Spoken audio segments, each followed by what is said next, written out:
Welcome to the Forge, my wanton wildlings. I'm your creepsmith, and I hope you like my work. The old questions. How can we surpass our own biology? What happens when we die? Can we stop ourselves from dying? And, of course, what horrible consequences can result from seeking such answers in a literal fashion? Think about it as I regale you with tonight's mad science meshuggah, Digital Immortality, by authoritative story aficionado Stephen Shorter. In the first quarter of 2012, a scientist named Alexander Stuart Kymov discovered a technological means to immortality. That is to say, Dr. Kymov fulfilled one of the longest-running pursuits of the human race, the desire to defeat death. Though many of his notes remain in the possession of Russian security forces, and many more were wiped from his hard drives or burned in the oil drums behind his lonely research station, enough remains to piece together a little of this man's life, and the thought process which led to what some consider the finest and most unknown scientific achievement of this generation, and what others claim to be the greatest abomination that the thinking world has ever inflicted upon man since the atom bomb. He called his magnum opus Project Velox. We know, for example, that Kymov's obsession with immortality may have begun at a young age. When he was 5 years old, his parents were involved in a terrible road accident near the border of the autonomous Jewish oblast. The collision left both comatose, a condition which surviving medical notes assumed would result in their deaths within a month. Instead, both lingered on the edge of life for 10 years. During this period, they were relocated to a specialist facility in St. Petersburg, and the young Jewish demi-orphan, Alexander, trailed in their wake. Less than a year after their arrival, however, both perished during a power cut, and Kymov was left utterly alone. Despite the trauma of his young life, perhaps even enhanced by it, Alexander excelled in his schooling. At the age of just 16, he was offered a place at Moscow State University where he studied neuroscience and robotics. By the second year, however, he had dropped out of both and was taking classes in philosophy. He had no friends. He was a distant and aloof boy in a sea of young men and women. But former classmates noted that he obsessed over Descartes, a philosopher who had famously declared human consciousness, that is, who we really are, to be entirely separate to physical existence. One roommate recalls walking in on Kymov frantically tearing pages from philosophy textbooks and pasting them to the walls and ceiling above his bed.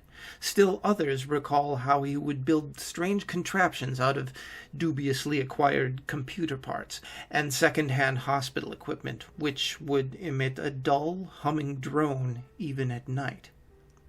Noise complaints eventually resulted in Kymov being evicted from his dorm room and his equipment confiscated. Distraught, he dropped out of the university altogether and disappeared from official records for almost 25 years. Appearing occasionally on employment lists for kitchens of backwoods bars or the maintenance crews of hospitals. He spoke to few people and had no friends. He bounced across the northernmost territories of western Russia. He bought cigarettes with his parents' savings until finally they ran out in 2004.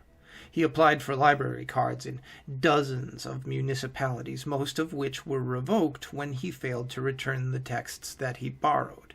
Books and magazines on all aspects of science, medicine, computing.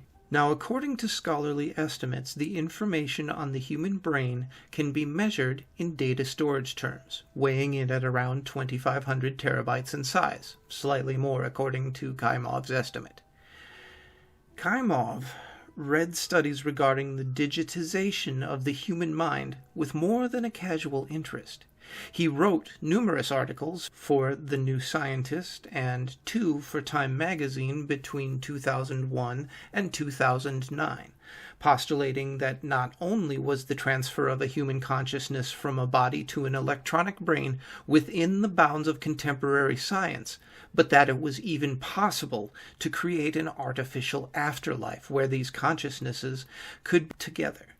Of course, I'm paraphrasing here, but Kaimov was adamant in his writings that what he referred to as the preservation of a human mind post-mortem was entirely feasible.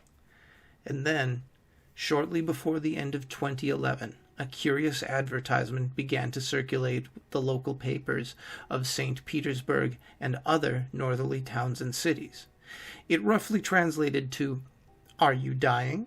Do you want to live forever? Volunteers wanted." This was Kaimov's first attempt to reach out to the world since his Moscow University days, and he signed the ad Dr. Kaimov, despite never having graduated or defending a doctoral thesis. Witness accounts hint at shady meetings in rented offices with a terribly thin, bearded man in a faded suit and scuffed shoes. He claimed to be working on a great experiment with funding from Moscow University. The university has denied any kind of financial involvement with its former student, but it is undeniable that Kaimov had somehow come into a great deal of money.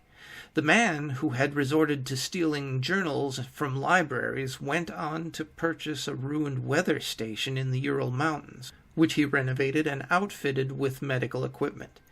He's thought to have considered more than 200 terminally ill individuals that expressed interest in his ad, but approached only the most vulnerable of the group, those desperately afraid of their imminent death, those without families, and those who would not be missed. Kaimov took 30 of them to his isolated laboratory where he presided over their final days. They weren't exactly prisoners, for there were no guards nor restraints of any kind, but the harsh weather outside, the worsening condition of the patients, kept most confined to their beds. Had they been capable of wandering the halls of the facility, they may have been awed by what lay beneath their feet, a maze of subterranean passageways, crawl spaces, and rooms built in a nonsensical yet oddly specific spiral down into the earth and furnished with concrete. All of it, miles of tunnel, lined with humming computer systems, a kind of data storage megavault. Much of the equipment was outdated by the time he began his work, but rather than replace the enormous banks of machines, Kaimov simply set about retrofitting more modern equipment into the existing system. Even now, years after its discovery, specialists working night and day are only just beginning to unpick the functions and purpose of the bizarre machine that slumbers beneath Kaimov's lab. It's thought that Kaimov laced patients' food with sedatives, keeping them agreeable and slowly numbing their bodies over the weeks as he wired their withering frames into a dizzying array of machines. Some of his surviving notes, leaked to the public by a sympathetic Russian intelligence worker, since put on indefinite unpaid leave, suggest that the subjects reported oddly vivid dreams, mostly sensations of floating or flying, but with all of the lucidity of being awake. He specifically records their describing the feeling as frightening or uncomfortable. When we sleep, the way we use our brain changes, but Kaimov reported in his journal that the subjects' brains acted as though they were still awake, reacting lucidly to the odd sensations of the dream world created by electronic stimulus from Kaimov's machine. In layman's terms, Kaimov had separated the dreaming cancer patients from their bodies and pulled them into a digital environment, created by his lovingly named Lazarus engine. His journal excitedly quotes his ever-beloved philosopher Descartes, "I think, therefore I am," and scrawled beneath it, "All we are is a series of electrical impulses on the mind, and now we can forever be free." On New Year's Eve, 2011, each of Kaimov's patients fell into a coma and flatlined. Kaimov's journal entry that day simply reads, "And now I shall go to work." Electrical activity, mirroring that of a human being resting after physical exertion, was registering on the Lazarus engine. They lived on in the digital afterlife that he'd created. In all, 3 patients died prematurely due to the failure of the antiquated life support machines. Their sheet-wrapped bodies were eventually found buried in the forest behind the facility with graves carefully marked. Kaimov had placed a wreath on each. Ironically, it was one of these 3 who proved his undoing. Petra Fyodorov, a 50-year-old divorcee from the suburbs of Moscow, like the others, had no friends or family. She did, however, have an irate ex-husband whom, when she failed to pay her alimony, endeavored to track her down. The police were notified when the private detective he'd hired found the fresh graves in the woods. Kaimov was arrested, but initially released on bail. Eventually, the police returned and stormed the facility. Kaimov's initial protests that he had to care for his patients were dismissed. But when the detectives called in experts to read through the documents and examine the machinery below the floorboards of the facility, he was brought before his machines and asked to prove that the human consciousnesses stored within were aware. He did this by applying an electrical stimulus and pointing out the brain pattern-like responses. The scientists presiding over the demonstration responded with wonder and dismay, but Kaimov simply flashed a bemused smile, as though all he had done were as natural as falling asleep. Russian authorities wanted to turn off the Lazarus engine, but an international tribunal concluded that it would be murder to do so, and forbade Russia from any kind of contact with the Lazarus engine until a better understanding had been gained. The machines were analyzed, but no one could make any sense of them. The notes were scrutinized, but the sheer volume, combined with the use of a cipher to keep them private, prevented anyone from being able to understand their contents. Meanwhile, Kaimov was interrogated. When asked what he hoped to accomplish, he rambled on about a future in which the digital world intersected with the physical one, and where the dead soared on solar winds of information across a kind of super-internet firmament. When asked where he'd gotten his money from, Kaimov became incredibly nervous, alternating between private savings, theft, and an anonymous donor. When asked why, if he was trying to advance the scientific community, he had burned his notes, Kaimov fell silent and stared at his shoes. Authorities, growing increasingly concerned as to the well-being of Kaimov's subjects, asked him how to communicate with them. Kaimov, visibly confused, stated that there was no way to speak with his immortal children. They simply were.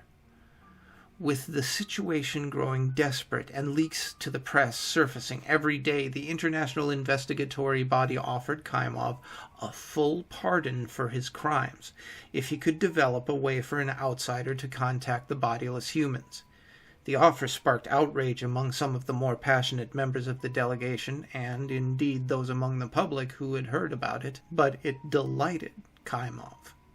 Under the supervision of a delegation of scientists, and with a detachment of UN peacekeepers permanently posted at the doors, he returned to his mountain lair and busied himself about his ever-rumbling machines. Within 1 week, a time period so absurdly short some postulate he had prepared the technology ahead of time, anticipating the pardon offer, he announced that he had completed his assignment. A surgical table bristling with monitors, slots for morphine drips, and a helmet filled with electrodes and other less appealing protrusions. All of it the faded cream color of old tech. A young Montenegrin doctor, Luka Lazovich, offered to test it. The assembled staff watched in mild concern as Kaimov restrained the young volunteer, ran the IV into his body, and fitted the helmet to his head. He fell swiftly into a deep, all-consuming sleep. Occasionally, his pockmarked face would twitch, and at one point he suffered a slight nosebleed, which Kaimov stemmed. On the whole, the ordeal seemed mundane. Indeed, Kaimov appeared impatient, tapping upon the vitals monitor, scribbling notes, and tutting at observers. An hour ticked by, then 2. and then Lazarevich awoke. His pupils, which had been huge when he opened his eyes, took an unnaturally long time to narrow beneath the harsh electric lights, and he opened and closed his jaw repeatedly. Tears welled in his eyes, and a stream of saliva began to trickle from his mouth. "What happened?" someone asked. "Did you see the others?" Lazarevich's body was racked with sobs. As soon as his arms were freed, he curled into a fetal position and cried into his hands. "They're screaming," he said. "We were all blind and we were all screaming, and there was something in the dark. Oh God, the screaming!" The others pressed in, jabbering away with questions, but Lazarevich said no more. He would not, or could not, none could decide. He just cried until he was taken away. Kaimov's face was blank throughout Lazarevich's testimony. Afterwards, he smoked outside and stared intently at the sky before returning to his sinister machines. Luka Lazarevich was put on an intensive counseling program. Despite his vivid and rather dramatic exclamations, he claimed to have no memory of what he had glimpsed inside the Lazarus engine, in the way that a person's nightmare fades from their mind once they re-enter the waking world. He made good progress, or rather, he appeared to. In early 2012, police responding to noise complaints from neighbors at Lazarevich's Bahrain apartment building discovered his boyfriend dead from a massive head trauma. Lazarevich was found in the building's basement, curled into the fetal position. A blow to the front of his head had left him in a coma, a condition in which he remains to this day. The investigation is ongoing. In the immediate aftermath of the Luka incident, Kaimov became increasingly isolated. When his work first became known to the world, public response had been surprisingly sympathetic. Here was an eccentric old man with a burning desire to further mankind being punished by that most fashionably despised demon of society, bureaucracy. Interviews had been negotiated and papers commissioned for him, but now, intentional or no, a black shadow hung over the whole affair. Exposés ran, drawing parallels between Kaimov and the Japanese eugenicists of the Second World War. On January 9th, Russian police brutally dispersed a crowd of human rights protesters outside the gates of the compound. Kaimov observed the protests dispassionately from an upstairs window. A few minutes later, he was seen shuffling out through a rear door, carrying an armful of paper folders. He struck a fire inside an old oil drum and dropped the files inside. This process was repeated half a dozen times. In an hour, he had destroyed countless notes, including patient profiles of which he had made no electronic duplicates. Moments later, UN observers noted that he received a call on his cell phone. The conversation lasted approximately 8 minutes and saw Kaimov crying and pleading with the unknown caller in hushed tones. Eventually, he emerged from his office, his eyes red. Wearing a suit and no coat, he walked out through the main gates of the compound and into the forest. When he failed to return, a full-scale search was mounted to no avail. He remains on numerous missing persons registers to this day. As I type up this report, it's late 2014. My neighbors clear snow from their windowsills as though Moscow's old district is blinking last night's white dust from its eyelashes. The war in the Middle East is escalating, and the world's media has turned its attention to that. Kaimov is forgotten. The United Nations squabble over what to do with the Lazarus engine, and on the rare occasion that they agree on something, Putin shoots the idea down and claims that the Lazarus engine is his own jurisdiction. Now, and forevermore, 27 souls hang in digital purgatory. In that unknown darkness, they're screaming. I'm reminded of a quote from an old movie about demons and knights. So, now you know. Do you feel better? Stay scary, my wildlings. Remember that a cure can be worse than its disease. And make the most of your nights.